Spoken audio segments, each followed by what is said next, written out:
त्रिनन्दनं तं वन्दे परमानन्दं श्रीदत्तात्रेयं जगद्गुरुं श्रीदत्तात्रेयं जगद्गुरुं कृष्णाय वासुदेवाय हरये परमात्मने तापत्रय विनाशाय श्रीकृष्णाय वयं नमः श्रीकृष्णाय वयं नमः। श्री दत्तात्रेय महाराज की, श्री गोपाल कृष्ण भगवान की।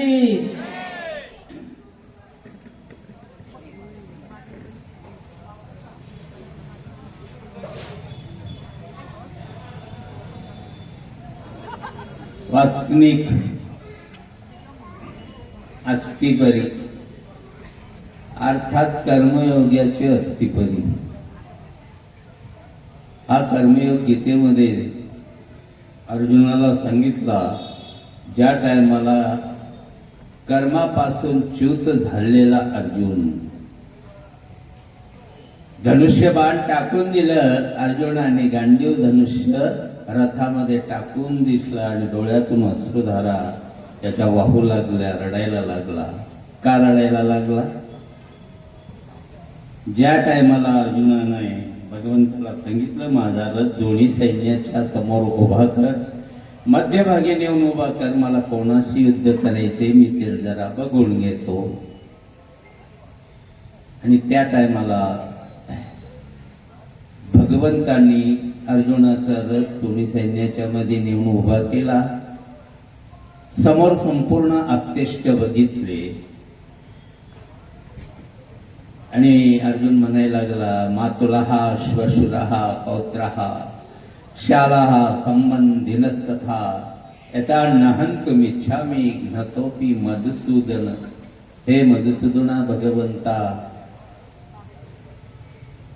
प्रत्येक शब्दाची जाणीव आपल्याला पाहिजे, तर आपण त्या शास्त्रामध्ये तरबेज होतो आणि त्या आचरणामध्ये तरबेज होतो। तुम्ही गीता पारायण ऐकलं हे असेल बहुतेक, मला वाटते तुम्ही सगळे याचे मंदिरात पारायणही करत असाल ना। इथे भगवंताला मधुसूदन असं म्हटलेलं आहे। का म्हटलं मधुसूदन?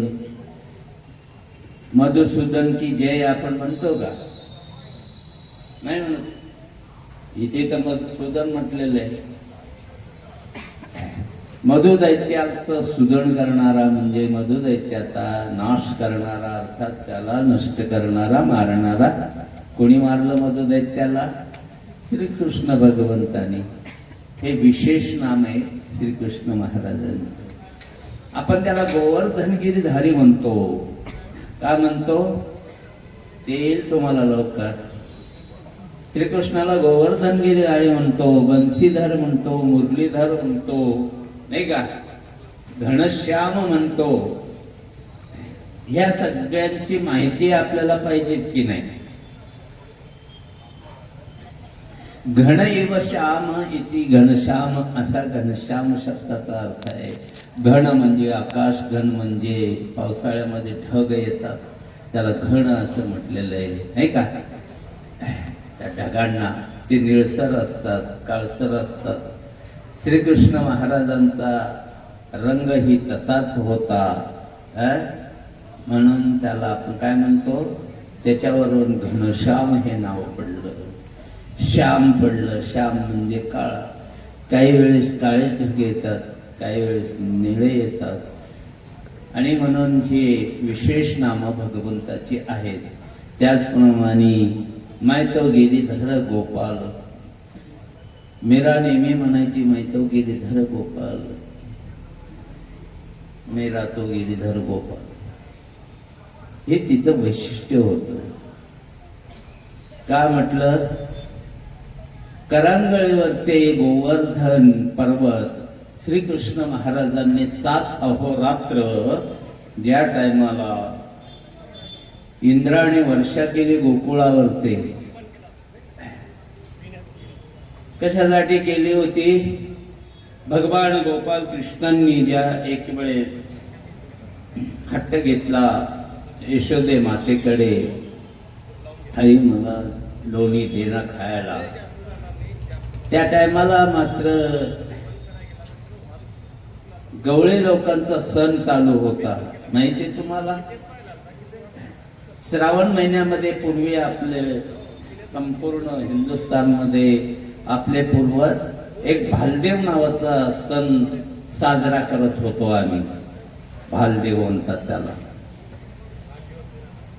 हा गवळी लोकांचा सण आहे आणि सगळे गवळी म्हणजे गायी राखणारे, गायी पाळणारे, त्यांना गवळी असं म्हटलेलं आहे. नंद राजाकडे किती गायी होत्या? 9,000 गायी एकट्या नंदराजाकडे होत्या. इतर लोकांकडे त्याप्रमाणे त्या मानाने असते नाही का. 9,000 गायी एकट्या नंदराजाकडे होत्या. म्हणजे त्यांचा व्यवसाय जो त्या टायमाला होता तो कशाचा होता? दुधाचा व्यवसाय होता.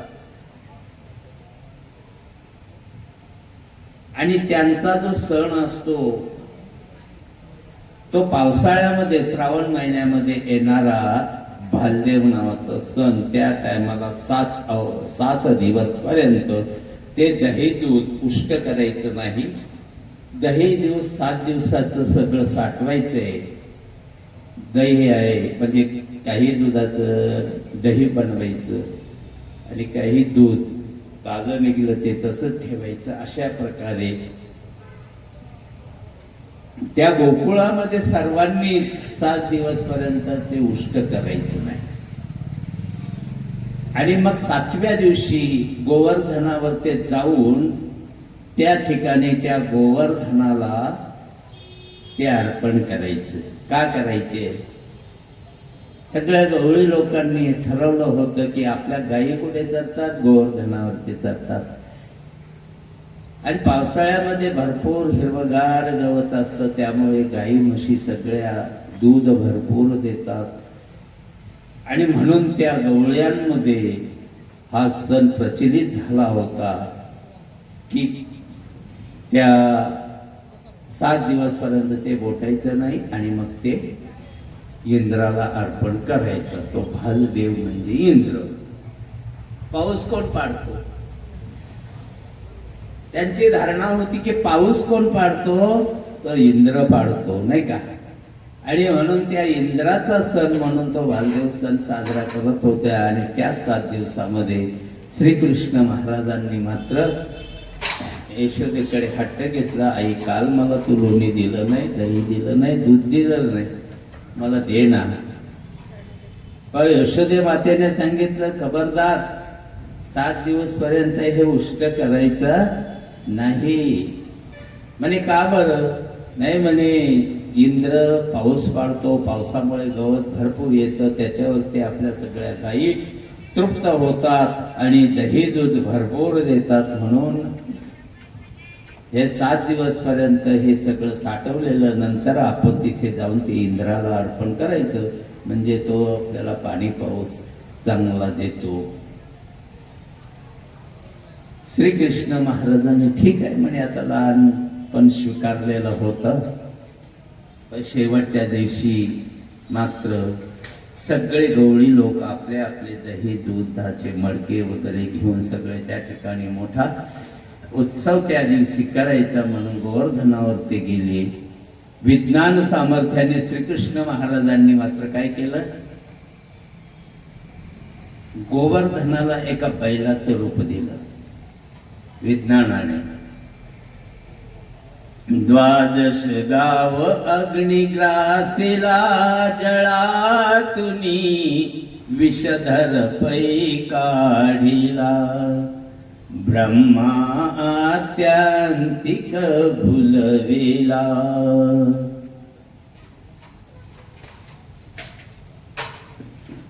ज्या श्रीकृष्ण महाराजांनी विषधर म्हणजे शेष नागाला त्या यमुनेच्या डोहातून काढलं, नाही का? या ठिकाणी कोणतं सामर्थ्य वापरलं श्रीकृष्ण भगवंताने? त्याला विज्ञान असं म्हणतात, नाही का? परमेश्वराचं विज्ञान आहे. 12 गाव अग्नी ग्रासीला, 12 कोश अग्नी श्रीकृष्ण महाराजांनी गिळला. परमेश्वराचं जे विज्ञान आहे त्याला थोरलं विज्ञान म्हणतात, श्रेष्ठ प्रकारचं. द्रौपदीला जेव्हा काम्यकोणामध्ये भगवान गोपालकृष्ण गेले त्या ठिकाणी 88,000 ऋषी रात्रीच्या टायमाला भोजनाला आले. त्या टायमाला भोजनाला बसवल्यानंतर श्रीकृष्ण महाराजांनी प्रत्येक ऋषी पुढे एक द्रौपदी उभी केली होती. तीही चतुर्भुज, 2 हाताने कपडे सावरते आणि 2 हाताने प्रत्येक ऋषीला आग्रह करत होती. हे सगळं, आणि म्हणूनच श्रीकृष्ण महाराजाला म्हटलेलं आहे, आमच्या पूर्वीच्या जे आचार्य होऊन गेले त्यांनी काव्यामध्ये वर्णन केलेलं आहे, नाही का? काय वर्णन केलेलं आहे?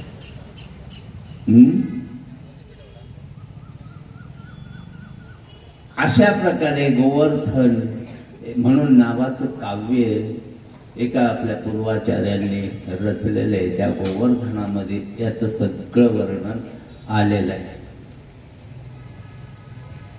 श्रीकृष्ण महाराजांनी हट्ट केला, याला विज्ञान सामर्थ्य म्हणतात. परमेश्वराचं सामर्थ्य ते खूप मोठं आहे.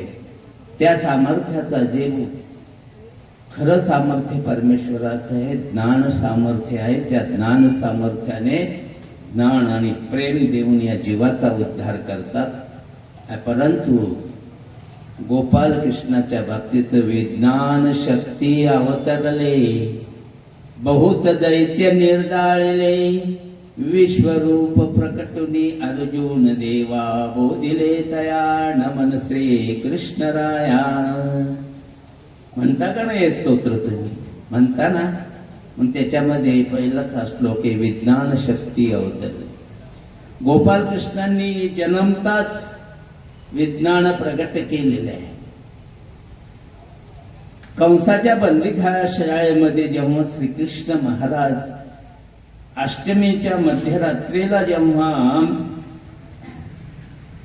देवकीच्या पुढे प्रकट झाले, त्या टायमाला वसुदेव देवकीला मात्र भयंकर की आतापर्यंत 6 मुलं मारली आणि आता त्याचप्रमाणे हा 7वा तर गर्भातूनच योग मायाच्या सामर्थ्याने रोहिणीच्या गर्भामध्ये घातला नाही. हा आता 8वा मात्र याचं सुद्धा हा काय वाचणार नाही. धाय मोकळून रडू लागले. मोठ्याने आवाज करावा तर कंस मात्र या बाळालाही मारून टाकेल.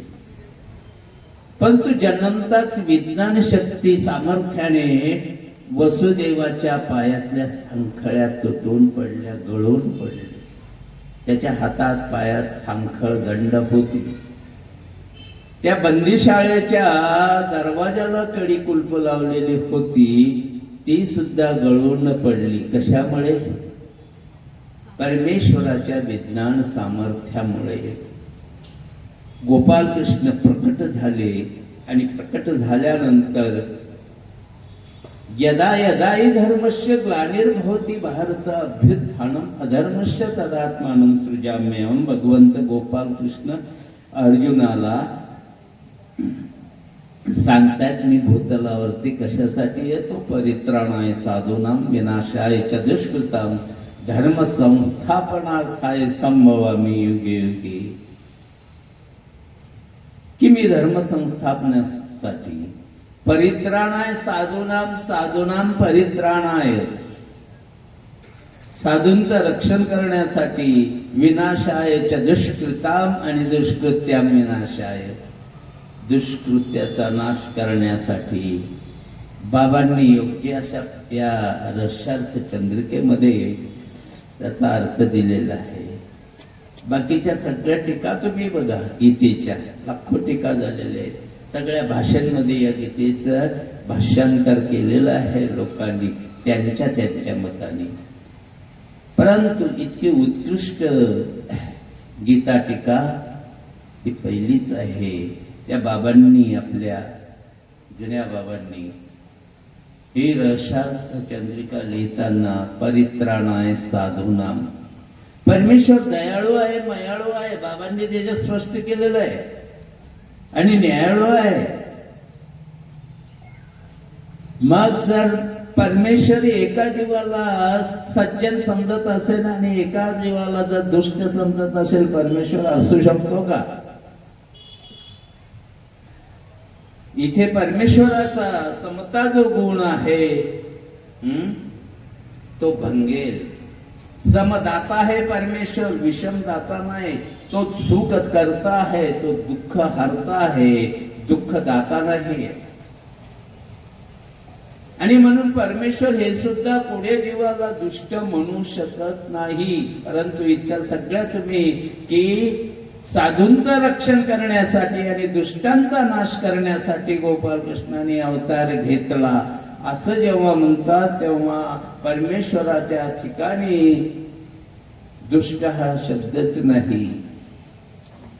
अज्ञानत्वामुळे खऱ्या अर्थाने जीव मात्राला ते ज्ञान फक्त मनुष्य शरीरातच मिळतं. आणि म्हणून आम्ही त्या अज्ञानांधकारामध्ये पडलेलो आहे. खऱ्या ज्ञानाची आम्हाला जाणीव नाही, तिथपर्यंत आम्ही पोचतही नाही. आणि म्हणूनच परमेश्वर प्रत्येक भूतलामध्ये येऊन, भूतलावरती येऊन खऱ्या अर्थाने या तत्वज्ञानाची निर्मिती करत असतो. ते कशासाठी? यासाठी. याच्यातला फरक माणसाला कळायला पाहिजे. परमेश्वर जर एका जीवाला दुष्ट म्हणत असेल आणि एका जीवाला सज्जन म्हणत असेल तर तो परमेश्वर होऊ शकत नाही. परमेश्वराला बाधा येईल. तो न्यायाळू आहे, तो दयाळू आहे, तो मयाळू आहे, तो कृपाळू आहे, तो कणवाळू आहे. इथल्या कुठल्याही त्याच्या एका शक्तीला बाधा येता कामा नये. परमेश्वर जर न्यायाळू आहे तर मग सगळ्या जीवाचा न्याय त्याला करायचा आहे. केवळ तुमचा उद्धार करायचा आहे का? जितके काही या भूतलावरती जितके काही जीव आहे त्या प्रत्येक जीवाला परमेश्वराला उद्धारायचं आहे. म्हणून त्यांना परमेश्वर दुष्ट कधीच म्हणत नाही. आणि गीतेमध्ये शब्दही तसा आलेला नाही. आपण त्या सखोल त्या सिद्धांतापर्यंत पोहोचत नाही. त्या सिद्धांतापर्यंत जर आपण जाण्याचा प्रयत्न केला तर आपल्याला समजेल की परमेश्वर जो श्लोक उच्चारलेला आहे, परित्राणाय साधूनाम विनाशाय चतुष्कृताम, विनाशाय च दुष्कृताम, दुष्कृत्याम विनाशाय आहे. दुष्ट कुठे आहे इथे? दुष्कृत्य करणारा त्याचा नाश करायचा आहे. त्या दुष्कृत्याचा नाश केल्यानंतर मग तो दुष्ट राहील काय? भगवंत गीतेमध्ये पुढे म्हणतात, अपि चेत्सु दुराचारो भजते माम अनन्य भाग साधू एव समंतव्य सम्यक व्यवसितो इस. साधू शब्दाचा सुद्धा, सज्जन शब्दाचा, त्या साधू शब्दाचा सुद्धा सज्जन असा अर्थ होतो. मला सज्जनांचं रक्षण करायचंय. आणि कसं करायचंय? पण दुष्कृत्याचा नाश करून सज्जन जे जीव आहे त्यांचा मला उद्धार करायचा आहे, त्यांचं रक्षण करायचं आहे. आणि म्हणून विनाशाय च दुष्कृताम, दुष्कृत्याम विनाशाय, दुष्कृत्याचा नाश करायचा आहे, दुष्टाचा नाही. परमेश्वराच्या दृष्टिकोनातून कोणीही जीव दुष्ट नाही. आणि म्हणून अशा प्रकारचं प्रत्येक जीवाला आपला अधिकार त्याचा पूर्ण मिळावा ज्ञान घेण्याचा, किंवा तो जर सरळ मिळत नसेल तर त्या दृष्टिकोनातून परमेश्वर विज्ञान सामर्थ्याने सुद्धा अशा प्रकारचे त्या जीवाला त्याच्या अज्ञानाचे जे अनाधिकार आहेत ते नष्ट करण्याचा प्रयत्न अशा क्रियेतून करत असतात. आणि म्हणून गोपाल कृष्णांनी त्या गोवर्धनवर ते सगळे गवळी जेव्हा हे आपलं साहित्य, दही, दुधाची मडकी, हे सर्व घेऊन तिथे जातात, ते ठेवतात. आणि मग स्वयंपाक सुरू होतो आणि त्याच टायमाला त्या गोवर्धन पर्वताला श्रीकृष्ण महाराजांनी विज्ञान सामर्थ्याने एक मोठ्या बैलाचं रूप दिलेलं आहे. बैल बनला तो गोवर्धन आणि त्या बैलानेच दही दूध सगळं खाऊन टाकलं. आणि मग सगळे गवळी म्हणायला लागले, अरे बाबा काय अनिष्ट यावर्षी झालं हे, यावर्षी काहीतरी अनिष्ट झालं, आतापर्यंत असं झालंच नाही. आणि या गोवर्धनाने बैलाचं रूप धारण करून सगळं हे आपले दही दूध वगैरे सगळं उष्ट केलं. आपला हा सण जो होता तो मात्र आता नष्ट झाला. परंतु यामध्ये झालं काय आहे की इंद्राला कोप आला आणि कोपला इंद्र देवता. श्रीकृष्ण कोण आहे, अवतार घेऊन भूतलावर परमेश्वर कसं येतो देवतेलाही नाही माहिती, नाही का, आहे का नाही माहिती. प्रत्येक देवतेची एक ओळखणी जर आहे परमेश्वराच्या ठिकाणी, उभय दृश्य अवताराच्या ठिकाणी ज्या टायमाला परमेश्वर अवतार धारण करतो, या परमेश्वर मूर्ती बरोबर प्रत्येक देवतेची ओळखणी आहे का नाही, येते का लक्षात, नाही येत. थोडं ब्रह्मविद्येच्या सिद्धांताकडे गेलं का आपल्या डोक्यावरून जातं, नाही का. मग वासनिक समजणार कसा, कर्मयोगी समजणार कसा. तर त्या गोवर्धनाने म्हणजे बैलाच्या रूपात सर्व काढून टाकल्यानंतर इंद्राला आला क्रोध, आणि क्रोध आल्यानंतर त्यांनी ठरवलं की आता हे सगळं गोकुळच नष्ट करून टाकायचं. आणि मग इंद्राने कोपून त्या गोकुळावर ते सुंडाधारी मेघवर्षा सुरू केली. सुंडाधारी म्हणजे हातीच्या सोंडेप्रमाणे उडाली एक एक धार. घन, द्रोण, पवन आणि पांगुळ असे 4 प्रकारचे मेघ आहेत. आता एक मेघ सुद्धा संपूर्ण वर्षाव करत नाही, आणि 4 मेघ जर वर्षा झाली तर मात्र पृथ्वी शिल्लक राहणार नाही. यावर्षी थोडंच झाला, परंतु सगळा नायनाट झाला आपला, हे का नाही. जमिनी वाहून गेल्या, पिकही नष्ट झाली. आणि त्या टायमाला तर 4 मेघ, घन, द्रोण, पवन, पांगुळ हे 4 मेघ त्या गोकुळावर सोंडाधारी वर्षाव त्यांनी केलेला आहे, नाही का. श्रीकृष्णा सुरतिलका जंतवा भवार्णवी तारका, नखाग्रे गोवर्धन धारका, नमन तुझ पायी. जुनं काव्य आहे, ज्याला गोवर्धन असं म्हणतात. त्या गोवर्धनाचं वर्णन त्या काव्यामध्ये केलेलं आहे. सुंडाधारी 4 मेघाला आज्ञा केले इंद्राने, जाऊन त्या गोकुळावर ते तुम्ही वर्षा करा. आणि मग गोकुळावर ते वर्षा करू लागले. आणि मग सगळे लोक भयभीत झाले, सगळे गोकुळवासी भयभीत झाले की आता आपण काय वाचत नाही, आता मात्र सर्व संपलेलं आहे. आपल्या गायी राहणार नाही, आपण राहणार नाही, आणि आपलं गावही राहणार नाही. त्या टायमाला मात्र श्रीकृष्ण महाराजांनी त्या गोवर्धनला ते सगळं खाल्ल्यानंतर गोवर्धन पुन्हा डोंगर बनला, तो बैल, नाही का. मग त्या गोवर्धनाला खालून करांगळी लावली आणि उचलला गोवर्धन. करांगळीवर ते गोवर्धन उचलला आणि सगळ्या आपल्या सवंगड्यांना सांगितलं, गोपगड्यांना सांगितलं, अरे मित्रांनो, सगळेजण काठ्याला वा, माझं बोट वाचेल ना, माझ्या बोट कुठपर्यंत दम मारणार आहे, नाही का. तुम्हीही काठ्या लावा. त्यांनाही वाटलं आपणही काठ्या लावा, म्हणून जोर जोरात सगळे खालून काठ्या लावत होते. प्रत्येकाला वाटत होतं माझ्या काठीचा आधार आहे म्हणून गोवर्धन वर तरंगलेला आहे. समता कशी असते. परमेश्वर सर्व करता आहे का नाही. सर्व करता आहे. जो करंगळीवरती एवढा मोठा गोवर्धन उचलू शकतो तो पेलू शकत नाही का? आणि यांच्या काठ्यावर राहिला असता का? पण हे जोर जोरात मात्र खालून काठी देतात ताकदीनिशी. जरूर प्रत्येकाला वाटत होतं की माझ्याच काठीचा आधार जास्त आहे या गोवर्धनाला.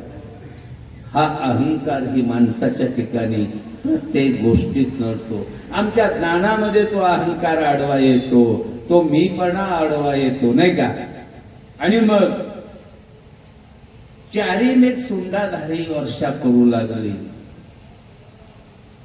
की आता आणि थोडे दिवस नाही, 7 दिवस 7 रात्र, 7 दिवस आणि 7 रात्रेपर्यंत असा तो गोवर्धनावरती इंद्राने चारीम एक सुंडाधारी वर्षा सुरुवात केलेली आहे.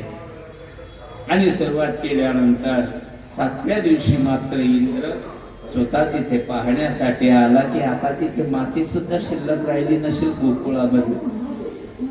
मेघांना आज्ञा केली आता थांबा. मेघ वर्षा बंद झालेली आहे. हवा सुटली होती ती बंद झाली. लखलखाट विजांचा कडकडाट गडगडाट सगळं बंद झालं. आणि मग श्रीकृष्ण महाराजांनी हळूच गोवर्धन पुन्हा जाग्यावर ते ठेवला. कोणाच्या केसालाही त्या गोकुळामध्ये धक्का लागलेला नव्हता. सगळे आनंदाने बागडत होते, खेळत होते, गायी चरत होत्या. अशा प्रकारे इंद्र जेव्हा पाहायला आला, अरे मला वाटलं होतं गोकुळ नष्ट झालं असेल, परंतु हे गोकुळ तर मात्र या ठिकाणी जसंचा तसं आहे. आणि मग आता त्या श्रीकृष्णाची आपल्याला माफी मागायला पाहिजे. आणि म्हणून इंद्राने दोन्ही हात आपल्याशी जोडले आणि श्रीकृष्णाकडे जायला निघाला. त्याची माफी मागण्यासाठी त्याच्या चरणावर आपलं मस्तक ठेवून आपण केलेली चूक त्याची माफी मागूया म्हणून श्रीकृष्णाला शोधू लागला. त्या सवंगड्यामध्ये, सगळ्या मित्रांमध्ये, सगळ्या गवळ्यांमध्ये. त्या टायमाला मात्र प्रत्येक गोपगडी हा कृष्णच त्याला दिसू लागला. आता खरा कृष्ण आहे तेही समजेना. जिकडे तिकडे कृष्ण, पेंड्या, सुदाम्या वगैरे जे काय असतील, लंगड्या वाकड्या, सगळे असेच बालमित्र होते श्रीकृष्णाचे, नाही का? परंतु तो लंगडा जरी असाल, तोत्रा जरी असेल, परंतु तो प्रिय आहे का नाही परमेश्वराला? काय दर्शवलं याच्यातलं? प्रत्येक माझा आहे. तो कोण्या जातीतला आहे, कोण्या जमातीतला आहे, तो हुशार आहे, बुद्धिवान आहे, काही अडपट आहे, हा भेद त्याच्या ठिकाणी नव्हता. तो माझाच आहे. प्रत्येक जीव हा माझा आहे, त्याचा उद्धार मला करायचा आहे. आणि म्हणून सगळेजण त्या ठिकाणी मात्र श्रीकृष्ण रूपामध्ये दिसू लागले. त्या विज्ञान सामर्थ्याने आता कोणाची माफी मागायची? प्रत्येकाच्या हातात मुरली आहे, प्रत्येकाच्या डोक्यावर ते बरजरी टोप बी आहे, मोर पीसही त्याला लावलेला आहे. आता श्रीकृष्ण कोणता ओळखायचा? प्रत्येकाच्या गळ्यात वैजंती माळा लटकलेली दिसते आहे. आणि मग त्याने डोळे झाकले इंद्राने. हे भगवंता, माझ्याकडून चूक झाली, मला क्षमा कर आणि तुझं रूप मला दाखव. आणि त्या टायमाला सगळे गोपाळांचे जे वेश होते त्या वेशामध्ये त्याला नजर पडले. एकटे श्रीकृष्ण महाराज, हातात बासरी आहे, त्रिभंगी उभे राहिलेला आहे श्रीकृष्ण. आणि मुरलीचा सूर मंजूळ असा कानावरती आला. इंद्राने डोळे उघडले. श्रीकृष्ण भगवंताची मूर्ती समोर होती. आणि तेव्हा तो हात जोडून श्रीकृष्णाला शरण येतो. देवा, माझ्याकडून चूक झाली मोठी, मला क्षमा कर. सांगायचं तात्पर्य की अशा प्रकारे 7 दिवस आणि 7 रात्रीपर्यंत ज्याने गोवर्धन पर्वत आपल्या करंगळीवरती धारण केला त्याला काय म्हणतो आपण? गोवर्धन गिरीधारी, नाही का? आरतीमध्ये म्हणता का नाही तुम्ही?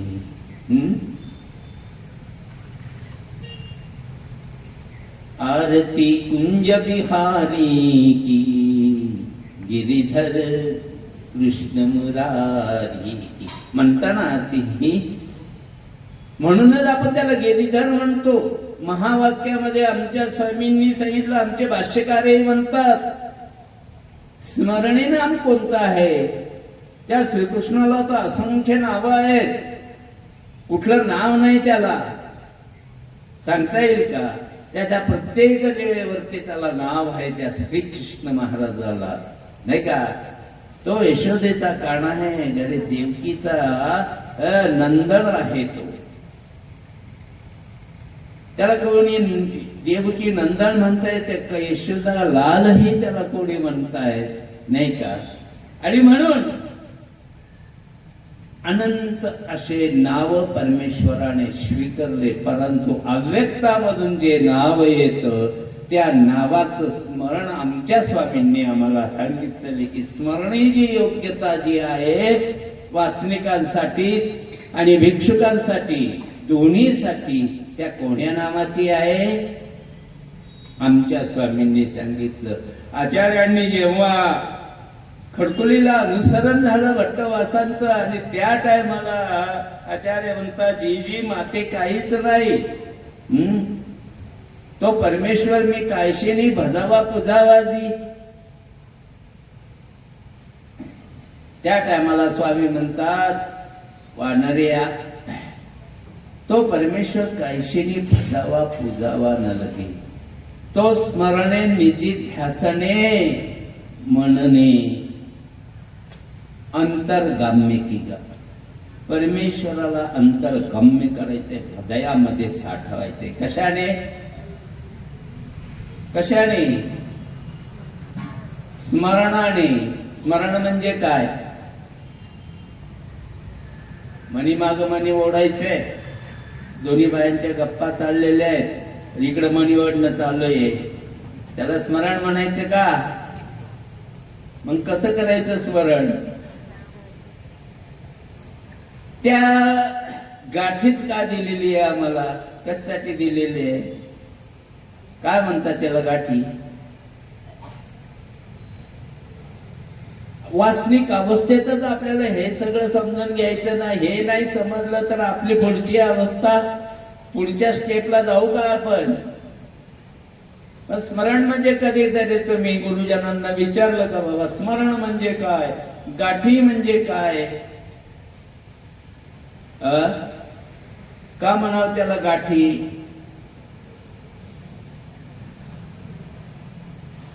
सांगा, कोणीतरी सांगा.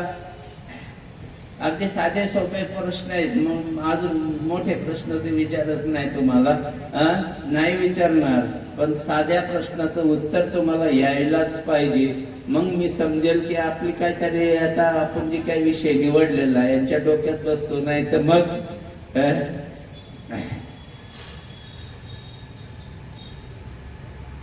परमेश्वराला, परमेश्वराशी या जीवाची गाठ ज्यांनी बांधल्या जाते, गाठी, किंवा परमेश्वराच्या पदाला गाठणारी म्हणून तिला आपण काय म्हणतो? गाठी, नाही का? माळाही म्हणतो आपण, माळा म्हणतो का नाही? गीतेमध्ये भगवंताने सांगितलं, सूत्रे मणी गणाईव. मी सूत्रासारखा, सूत्र म्हणजे धागा, आणि त्याच्यामध्ये मणी ओवळल्यानंतर जसे एका पाठीमागे एक तुम्ही चिंतन करता, कशासाठी दिलेली आहे ही गाठी?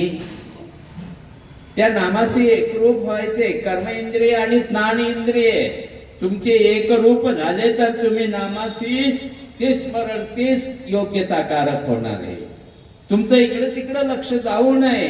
चंचलम ही म्हणा कृष्ण प्रमाथी बलवदृढ तस्याहम निग्रहम म्हणणे वायोरीव सुदुष्करम. अर्जुनाने प्रश्न केला भगवंताला, भगवंता तुम्ही सांगता की परमेश्वराच्या ठिकाणी एकाग्र व्हायला पाहिजे, परंतु मन हे अत्यंत चंचल आहे देवा, आणि वायोरीव सुदुष्करम, वाऱ्याची गाठ बांधता येते का?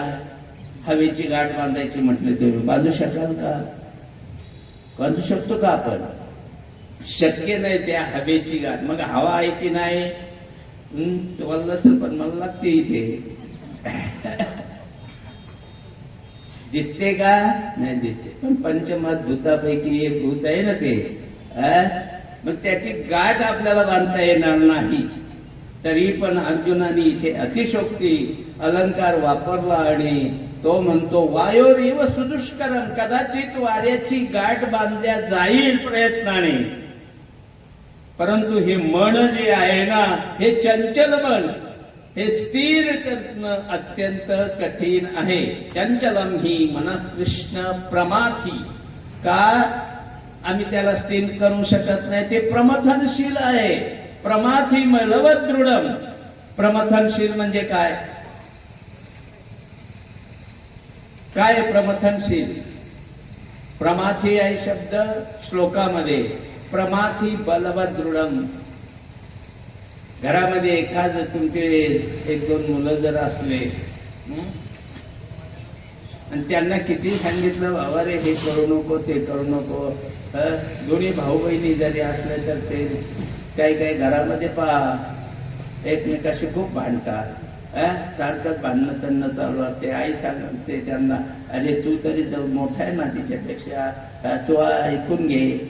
ऐकतो का? मग त्याला काय म्हणतात तुम्ही तेव्हा? म्हणतात काय? ते काय नाव ठेवलं त्याला ते नाही माहिती. त्याला आपण पोडगा असं म्हणतो का नाही? आई म्हणतात ते मेलं हे फार पोडग आहे. किती सांगा त्याला, किती सांगा, ते काय ऐकत नाही. तर संस्कृत मध्ये प्रमथनशील आहे. प्रमाथी बलवत दृढम. प्रमथनशील आहे म्हणजे ते मन पोटग आहे, नाही का? मोरोपंतांनी म्हटलेले मन हे ओढाळ गुरु, परधन परकामिनी कडे धावे, यास्तव विवेक भासा, कंठी वैराग्य काष्ट बांधावे. मन स्थिर करण्याची साधना म्हणजे ते मन एकाग्र व्हावं आणि नंतर तो हृदय काम्य परमेश्वर व्हावा, यासाठी गाठी आहे. किती मोठं काम आहे त्या गाठीचं. पण मी पाहतो बरेच वेळेस बायांचं बोलणं चाललं असतं, माणसाचंही चाललं असतं, इकडं मात्र मणी जोर जोरात वडले जाते. अरे अर्ध्या सेकंदामध्ये गाठी संपून जाते. ते स्मरण होणार होईल. कर्म इंद्रिय हा ते कर्म इंद्रिय आहे आणि मनबुद्धी चित्त इंद्रिय जे आहे, मनबुद्धी चित्त आणि अहंकार, त्याला चातुष्य आपण म्हणतो. त्याच्या ठिकाणी मन आहे प्राधान्याने प्रमुख. ते स्थिर होण्यासाठी म्हणून ते कर्म इंद्रिय ज्ञानेंद्रिय एकरूप झाले पाहिजे. तेव्हा त्या परमेश्वराकडे साधना तुमची लागेल. त्याला म्हणतात स्मरण. तर परमेश्वर गाठल्या जाईल. आणि स्मरण, त्याला स्मरण असं म्हटलेलं आहे. स्मरण म्हणजे चिंतन, स्मरण म्हणजे आठवण. तुमची आठवण परमेश्वराला राहते. तुम्ही जर परमेश्वराची अशा प्रकारे आठवण केली तर तुम्ही परमेश्वराच्या आठवणीत राहता का नाही? करून पाहिला का कधी प्रयोग तुम्ही? मन एकाग्र करण्याची ही साधना, त्याला म्हणून गाठी असं म्हटलंय की परमेश्वर पदाला गाठणारी आहे. ती परमेश्वराच्या कैवल्य पदाला गाठणारी आहे, पोचवणारी आहे. त्याला स्मरण असं म्हटलं, त्याला चिंतन असं म्हटलं आणि त्याच्याच नंतर त्याला ध्यान असं म्हटलेलं आहे. ध्यान अवस्थेमध्ये तुम्ही जाल एकाग्र की जिकडं कुठेही मन जात नाही.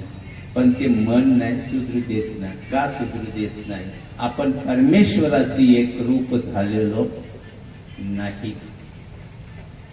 वासनिकाला हा धर्म आधी पाळा. आधी स्मरणापासून सुरुवात करा. ही पहिली अवस्था आहे तुमची. हे जर साधलं ना, परमेश्वर दूर नाही. हा संन्यास म्हणजे काय कपड्या नावे नाहीये, नाही का? हा वासनिक अवस्थेमध्ये बोधापर्यंत पोहोचवणारा आहे तुम्हाला. स्मरणाने जर हा जीव त्या प्राप्तीपर्यंत योग्य जर झाला, पण त्याला ज्ञानाची आवश्यकता आहे. म्हणून गीतेत सुरुवातीला ज्ञानाबद्दल सांगितलेले की जीव कसा आहे, गीतेत तेच सांगितलं. इकडे स्वामी श्री चक्रधर महाराजांनी सूत्रामध्ये ते सांगितले. स्वामी म्हणतात काय जीवाचं स्वरूप, ब्रह्मविद्या शास्त्राचा नेम आहे आणि प्रत्येक सूत्राचा अर्थ इकडं प्रत्येक गीतेच्या श्लोकाशी लागतोय. सांख्य योगामध्ये जेव्हा सांगितलं भगवंताने, अरे जीव मरतो काय, जेव्हा गाडीव धनुष्य उचलल्यानंतर मी अर्जुन म्हणतो हे सगळे मरतील, आणि मग इथूनच सुरुवात केलेली आहे. सकाळी इथपर्यंत तुम्हाला आणलं होते की क्लॅटम मास्म गमा पार्थ नैतत्व व्युपपाद्यते क्षुद्रम हृदय दौर्बल्यम त्यक्तो तिष्ठ परंतप. हे परंतप, त्याला उपमा दिली त्या ठिकाणी. विशेष गुण त्या अर्जुनाच्या ठिकाणी होता. शत्रूला धडकी भरवणारा अर्जुना, शत्रूला ताप देणार अर्जुना, संताप निर्माण करणारा, शत्रूला संताप. अर्जुन पाहिल्यानंतर महावीरांच्या हातातली शस्त्र ऑटोमॅटिक गळून जात होती. इतका धनुर्विद्येमध्ये विद्येमध्ये पारंगत असलेला अर्जुन मात्र तिथे घायाळ झालेला आहे. कशामुळे घायाळ झाला? आपतेष्ट बघितली. आणि म्हणूनच आमचे स्वामी त्याबद्दल सांगतायत, अर्जुन सकळ सामग्रीवंत एक वांचून. अर्जुन हा सकळ सामग्रीवंत होता. त्याच्याकडे वेद उपनिषद धनुर्विद्या तर परिपूर्ण होती. वेद उपनिषदाचाही तो जाणता होता. ज्याप्रमाणे स्वामींना माहिमभट्ट भेटला, अशाच प्रकारे गोपाल कृष्णाला त्या द्वापर युगामध्ये अधिकार जो होता कर्मयोग्यामध्ये तो अर्जुनाचा होता. हे श्रीकृष्ण महाराजांनी ओळखलेलं होतं. म्हणून आमच्या देवानी त्याच्याबद्दल सूत्रामध्ये सांगितलं की अर्जुन सकळ ही सामग्री बनत एक बांधून. कोणतं? कशा बांधून? ब्रह्मविद्या सिद्धांताशिवाय. ब्रह्मविद्येचा सिद्धांत आहे की जीव मरतच नाही. मरतो काय? मग 4 पदार्थ शिल्लक राहतील का? स्वामींनी विश्वामध्ये काय आहे? 4 पदार्थ नित्य आहे. जीव, देवता, प्रपंच आणि परमेश्वर. 4 पदार्थ नित्य आहेत ना. आणि मी इथे तर अर्जुन म्हणतो मी गाडी धनुष्य उचलले, हे सगळे मरतील. मग चुकला का नाही अर्जुन? निश्चितच चुकला. आणि हीच स्थिती खऱ्या अर्थाने धर्माची संस्थापना करायची होती भगवंताला. जेव्हा तत्वज्ञान नष्ट होतं त्या टायमाला तत्वज्ञान पुन्हा त्याची प्रस्थापना करावी लागते. आणि ते करण्यासाठी एक अधिकारी जीव लागतो. तो कर्मयोगामध्ये वासनिक अवस्थेमध्ये तो अर्जुनाचा अधिकार होता. इथं ब्रह्मविद्या शास्त्रामध्ये स्वामी श्री चक्रधर महाराजांच्या ठिकाणी तो ज्ञानाचा अधिकार मात्र आचार्य नागदेवांनी जोडलेला होता. आणि म्हणून प्रत्येक होत नव्हतं सूत्र हे आचार्यांशी जोडलेलं गेलेलं आहे. हे का नाही? सप्त ढांडाळाचे असलेले नागदेव आचार्य, परंतु स्वामींच्या जवळ आल्यानंतर मात्र अमूलाग्र बदल होऊन गेला. त्या स्वामीला इतका सप्तवेशनी असलेला, ज्याने आतापर्यंत कितीतरी दरोडे टाकले, कितीतरी माणसं मेली असतील याच्या आदेशाने, तय मारले असतील, हातामध्ये नंगी तलवार घेऊन फिरणारा, मोकळा कासोटा आणि नंगी तलवार, मोकळ्या झुंज्या, अशा प्रकारचा अवस्थेत असलेला नागदेव मात्र एक दिवस मात्र स्वामींच्या प्रिय बनलेला आहे. कारण तो अधिकार परमेश्वर ओळखत असता तो अधिकार नागदेवाचाच होता. ठीक आहे. आणि म्हणून ज्या टायमाला स्वामी उत्तरापंथी गेले त्या टायमाला महादासाला निक्षून सांगितलं देवांनी. काय सांगितलं? महादासाला सांगते पहिलं काय होतं की महागाईचा काही जरी झालं, आचार्यांनी काही सांगितलं त्याला किंमत देत नव्हती. ते म्हणायचे कुरकर नागदेव, मला माहिती आहे तो पूर्वीचा नागदेव कसा आहे तो. तू काय जास्त मला गप्पा नको मारू, जास्त नको शेंडी लावू सांगायचं. पण देवाने मात्र जाताना सांगितलं, बाई हा इथीच्या जवळी का आण झाला असेल. आमच्या सन्निधानामध्ये हा आगळा वेगळा नागदेव आता तयार झालेला आहे. तो पूर्वीचा पुरकर नागदेव ऐशेन म्हणजे हा पूर्वीचा नागदेव आहे असं तुम्ही म्हणू नका. निमित्त माणिजे तुम्हाला इकडे आणण्यासाठी तर तो निमित्त झाला. निमित्त माणिजे पर विशिष्ट बुद्धी न कीजे, तोच ईश्वर हे असे मानू नका मात्र, नाही का. जीव हा जीवच असतो, परंतु त्या परमेश्वराच्या ज्याप्रमाणे लोखंडाला स्पर्श परिसाचा व्हावा आणि मग त्या परिसाच्या स्पर्शाने काय होतं, लोखंडाचं सोनं बनून जातं, त्याप्रमाणे हा आता मात्र 52 कशी सुवर्ण बनलेला आहे. संपूर्ण त्याचे अनाधिकार जे होते ते आमच्या स्वामींनी 3.5 वर्षामध्ये नष्ट केले. तोंडाची गोष्ट आहे का. इथे मात्र अर्जुन सुद्धा तशाच प्रकारचा आहे.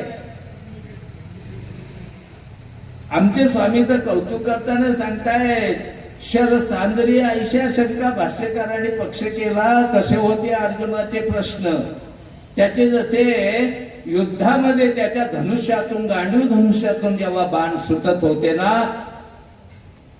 तर बाण असा स्वतंत्र दिसतच नव्हता, एकाला एक लागून असे असंख्य बाण त्याच्या गांडीव धनुष्यातून सुटत होते, ते मोजता येत नव्हते. म्हणून शर सांदलिया ऐशा शंका, ज्याप्रमाणे बाण सुद्धा मोजता येत नव्हते अशा प्रकारच्या शंका म्हणजे त्या अर्जुनाच्या शंका श्रीकृष्ण महाराजाला होतात. आणि म्हणून याच्यामध्ये त्याने विचारलंय भगवंताला, प्रमाथी बलवत दृढम, अरे ते प्रमथनशील मन इतकं पोडग आहे ना. बलवत दृढम म्हणजे बलवानाला, मोठ्या मोठ्या साधकाला सुद्धा ते स्थिर राहू शकत नाही, स्थिर होऊ दे शकत नाही. पुढच्या श्लोकामध्ये भगवंताने मात्र त्याला उत्तर दिलेलं आहे. काय म्हणतात भगवंत, श्री भगवान वाच. बघा गीतामध्ये, गीता वाचायची नाही नुसती, ती आत्मसात करायची, तो सिद्धांत आत्मसात करायचा आहे. आणि आपल्याला त्यामध्ये अर्जुन वाच, संजय वाच, श्री भगवान वाच हे कशासाठी दिलेलं आहे आपण आधी ती समजून घेतलं पाहिजे. तिथे अर्जुन वाच म्हणजे अर्जुन शंका विचारतोय आणि त्याचं उत्तर भगवान जेव्हा देतात तिथं श्री भगवान वाच लिहिलेलं असतं. तिथून पुढे ती श्रुती चालू होते, नाही का. संजय वाच, संजय म्हणतोय, संजय सांगतोय, म्हणजे तिथून पुढे धृतराष्ट्राला संजयाने काय सांगितलेलं आहे ते सुरुवात होते. अशा प्रकारे या तत्वज्ञानाचं जर अध्ययन केलं तर तुम्ही निश्चितच उत्तम साधक, उत्तम वासनिक निश्चितच तयार व्हाल. सोपं आहे का वासनिक बनणं? आम्ही सरळ बोलतो, सहज बोलतो, नाही का. म्हणतो ना आपण चतुर्वेद साधन सांगितले. 2 तर जड आहेत, 2 चेतन आहेत. परमेश्वरापर्यंत पोहोचवण्यासाठी का सांगितले हे चेतन साधन महत्वाचे. 2 भिक्षुक आणि वासनिक. वासनिक हा 4था स्तंभ आहे या मंदिराचा. मंदिर 4 खांबाशिवाय उभं नाही राहू शकत, तसा वासनिक हा 4था स्तंभ आहे. आणि मेन पाया जर आहे तो या गीतेनं सांगितला की तो आहे. कारण संन्यासाचा जन्म हा वासनिकाच्याच पोटी होतो ना, का नामधारकाच्या मना आधी वासनिक नंतर आपण नाही बनलो ना. म्हणून त्या दुसऱ्या श्लोकामध्ये याचं उत्तर दिलं की चंचलम ही मन कृष्ण अर्जुनाने प्रश्न विचारलाय. प्रमाथी बलवदृढम तस्याहम निग्रहम म्हणणे वायोरेव सुदुष्करम. वायाच गाठोड बांधल्या जाईल कदाचित, परंतु हे मन स्थिर होऊ शकत नाही भगवंता. मग तुझं सांगणं तुझं बाजूलाच राहिलं.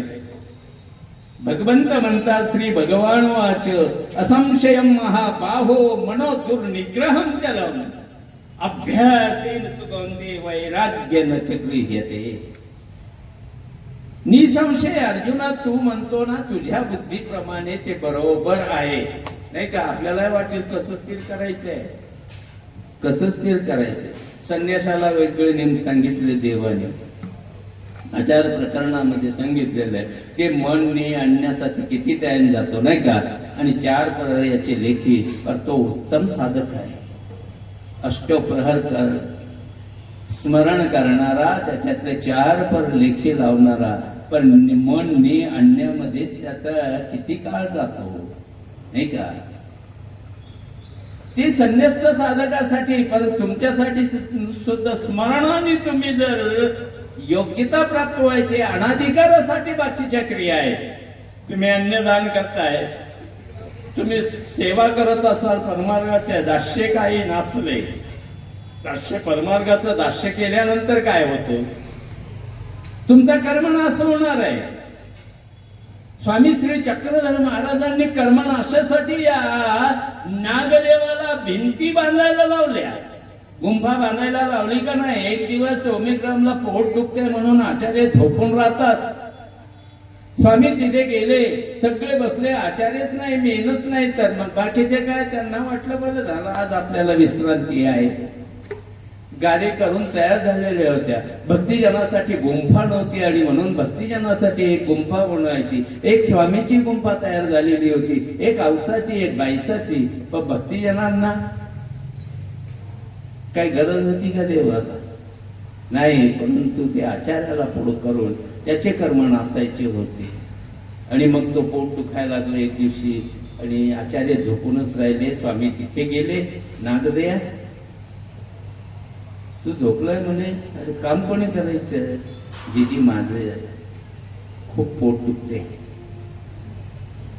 माझं पोट खूप दुखायला लागले, मी नाही काम करू शकत, माझं पोट दुखायचं राहू द्या म्हणे, मग मी काम करतो. कारण चिखल करायचं आणि द्यायचं त्याच्याकडे होत, चिखलाचे गोळे. मग देवाने काय सांगितलं त्याला? स्वामींनी सांगितलं अरे तू करायला लाग, मग पोट दुखायचं राहील, पण तू आधी काम तर कर ना. जे लय पोट दुखते म्हणे. अरे मग पोट राहायचंय ना तुझं, दुखायचं कमी करायचंय ना, मग तू काम कर ना. आणि नाविलाज असतो आचार्य उठले आणि कामाला लागले आणि थोड्याच वेळात त्यांचं पोट दुखायचं झालं. का?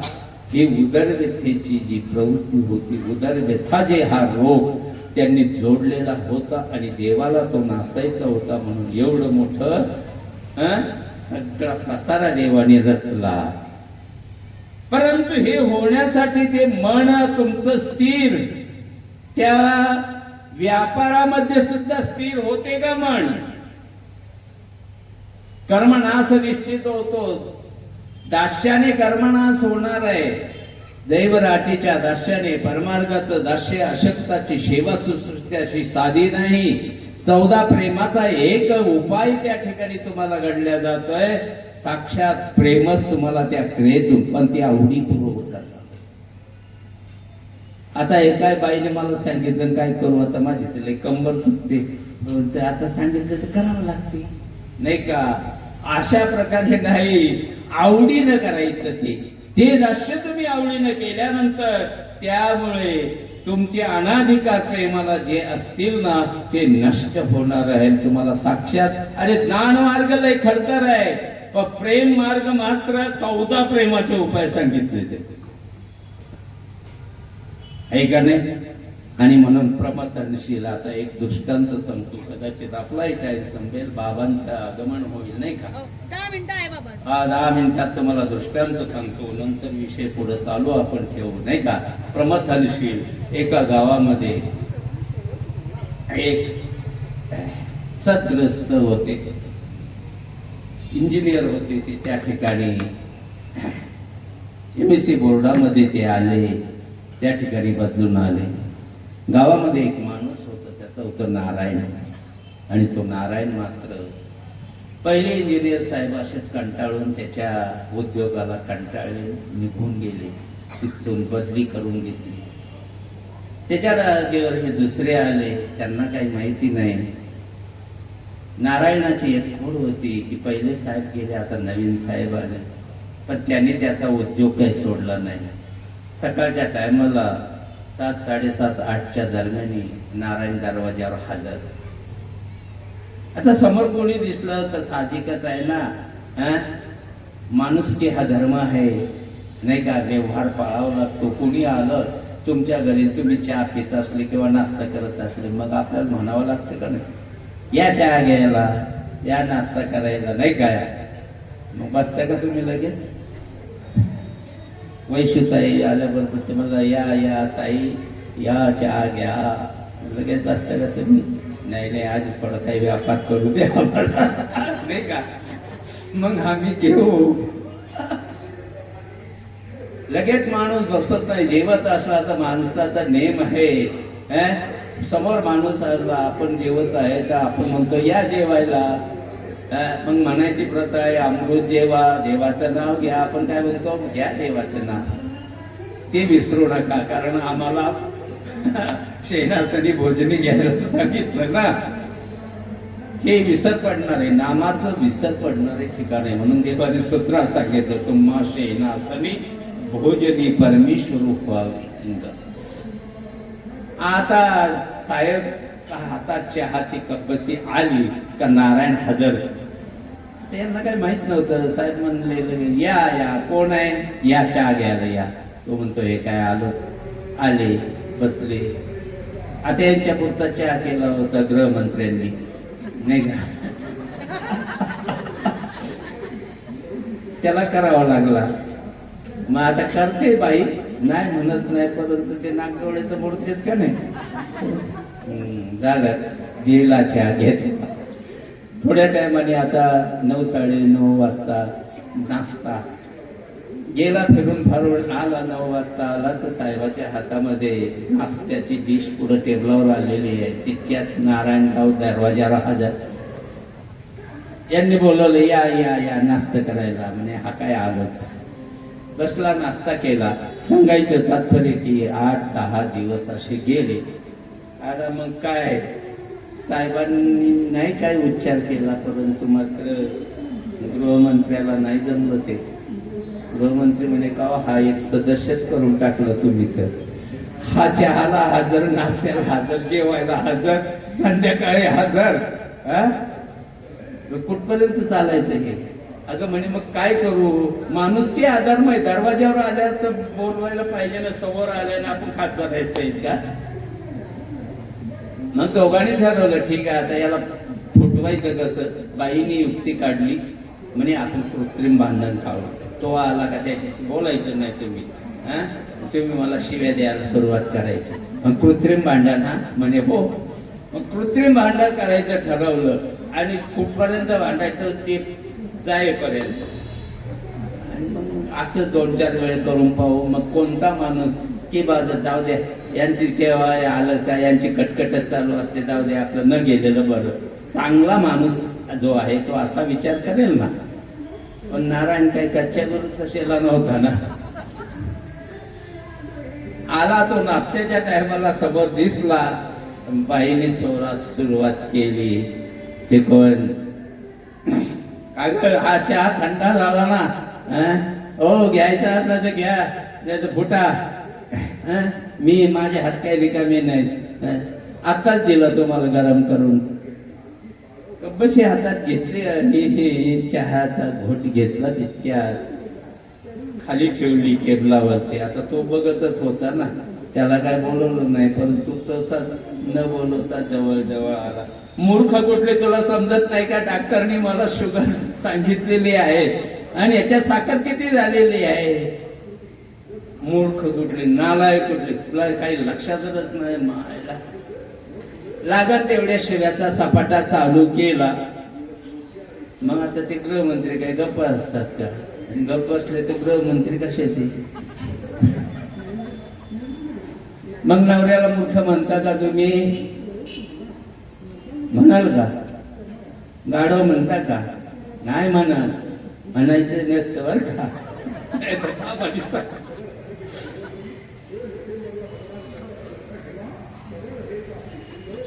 आणि मग जेव्हा परंतु ती एका शब्दामध्ये सगळं वस्त्र पालट करून टाकते. ती म्हणत असते आणि तुम्ही मूर्ख कुठली? ती तिकडून म्हणते आणि तुम्ही गाढव कुठली? म्हणते आणि तुम्ही नालायक कुठली? ती म्हणते आणि तुम्ही. त्या तुम्ही मध्ये सगळं काही आलं आणि याचा पारा चढला. अरे मला मूर्ख म्हणते, मला गाढव म्हणते, मला नालायक म्हणते. आणि जे नाटक होतं ते वास्तवामध्ये आलं. उठले आणि धपाधप पाठीत लाथ्या बुक्क्या घालायला सुरुवात केली. साहेब नाटक बाजूला राहिलं. आता नारायणला वाटलं हे आपल्यासाठी सगळं चाललेलं आहे. तिकडे बाई रडायला लागली तरी याचे हातपाय काही थांबेच ना. आणि मग नारायणराव म्हणजे जाऊ द्या, ते लवकर नाही थांबायचं आपण गेल्याशिवाय. नारायणराव गेले, परंतु दरवाजातून जाताना दिसले. परंतु आड बाजूला तो उभा राहिला दरवाजाच्या. तिथून ऐकत होता. आणि मग गेले का असं पाहिलं. साहेबांनी पाहिलं, गेला तो आता जवळ गेला. अगं माझे लाडके, तुला खरंच लय लागलं का? मी तुला खरंच नाही मारलं. काय म्हणता म्हणे? खरंच नाही मारलं. धपाधप पाठीमध्ये धपाटे घातले. ऐक म्हणे माझी पाठ धपाट्यासारखी झाली पार. साहेब म्हणायला लागले आपल्या पत्नीला, अगं लाडकी, मी खरंच तुला मारलं नाही, मी मारल्यासारखं केलं म्हणे. असं असतं काय मारल्यासारखं केलं? मारल्यासारखं केलं. आणि बाई मात्र उळायला लागल्या, रडायला लागल्या. तो समजूत काढत होता, अगं मी नाही तुला मारलं, मी नाटक केलं, सुद्धा मारण्यासारखं केलं. तिकडून नारायणराव म्हणता, मी सुद्धा खरं गेलो नाही, मी गेल्यासारखं केलं. सांगायचं तात्पर्य की मन असं आहे, प्रमथनशील, कोडगा आहे. नारायणराव प्रमथनशील म्हणजे अत्यंत कोडगा माणूस. तसंच हे मन आहे. या मनाला स्थिर करण्यासाठी खऱ्या अर्थाने स्मरणाचे किती प्रकार सांगितले तुम्हाला. नका जास्त, परंतु एक साधा आणि सरळ स्मरणाचा उपाय काय आहे तेवढा तर अनुसरण. बोलताना नाही, एक नाम आणि एक मनी ओढा. संपूर्ण नाव घ्या, शांततेने घ्या. 5 मिनिटं गाठीला लागले तरी चालेल, परंतु ते फार एकच गाठी लय महत्वाची आहे. सगळे अशी जेव्हा तुम्ही सवय लागाल, या कर्म इंद्रियाची आणि ज्ञान इंद्रियाचे एकरूपता जेव्हा होईल त्या स्मरणाच्या ठिकाणी, तेव्हा मात्र ते स्मरण म्हटल्या जाते आणि त्याने तुम्हाला योग्यता होणार आहे. उद्याच्या प्रवचनात, सकाळच्या प्रवचनात बाकीचा विषय बघू. आज या ठिकाणी थांबतो. बाबा येणार आहेत आणि म्हणून सांगताना काही चुकत असेल तर निश्चितच, कारण सूत्र आणि गीता दोन्हीचा संगम आपल्याला बघायचा आहे. आणि त्याच्यातून तुमचा वासनिक मला या 4-5 दिवसात घडवण्याचा प्रयत्न करतोय. वासनिक आहात काय हे तुम्ही सगळ्यांनी आपापलं ठरवायचंय. अस्तिपरी ही अशा प्रकारची स्मरणापासून सुरुवात केली. त्याच्यानंतर देवपूजा करायची, पुष्कळ आहे सगळं. ते सगळं मात्र गीतेच्या आणि सूत्राच्या माध्यमातून काही ठिकाणी दृष्टांत येतील, त्याच्या माध्यमातून आपल्याला हे निश्चित बघायचं आहे. इतकंच बोलतो. आजची प्रवचन सेवा या ठिकाणी थांबवतो. दंडवत हो. जोरदार टाळ्या बाबाजींसाठी. मला वाटतं बाबा हे आता ग्रस्त आहेत आणि 8 दिवसात तुम्ही त्यांना वासनिक नक्की करून टाकणार. टाळ्या वाजवा व्हायचं का नाही वासनिक? डोळे जेवण सोडायला लागतील.